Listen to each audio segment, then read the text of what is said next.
শুনিব পাৰোঁনে? আহা আহা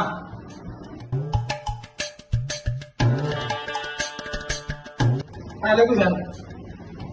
হ'ব হ'ব তোমাৰ কি হৈছে কোৱাচোন লাজে লাগে থাক মোৰ ক'ৰবাত নকওঁ নেকি মই? নকলে কেনেকৈ গম পাম তুমি খুলি কোৱা কথাটো বেমাৰটো কি হৈছে তাৰপিছতহে মই মেডিচিন দিব পাৰিম ছাৰ আপোনাক কেনেকৈ কওঁ মোৰ লাজে লাগে। লাজ কৰিলে নহ'ব তুমি বেমাৰটো কোৱা কি হৈছে তাৰপিছতহে মই মেডিচিন দিব পাৰিম ছাৰ মই কৈ যাওঁ মোৰ হাগবে ভলি মুঠে যায় হাগবে ভলি মোৰ মুঠে যায়।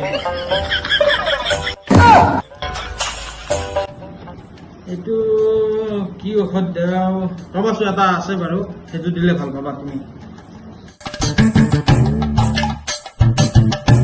তুমি এইটো লোৱা আৰু তুমি এইটো যিটো ঔষধ পাবা জানানে এইটো তুমি মোবাইল ৰিপেয়াৰিং কৰা দোকানত পাবা তাৰ পৰা লৈ ল'বা ছাৰ আপুনি কি দিলে মোবাইলটো অলপ ফাৰ্মাচীত পাম পাম। এইটো ফাৰ্মাচীত নাপাবা এইটো মোবাইল ৰিপেয়াৰিং দোকানতহে পাবা আৰু এইটো হৈছে ডিস্কো ল'বা তুমি হাগিলে এই হেৰিটোত গাঁঠি মাৰি ল'বা তেতিয়া তোমাৰ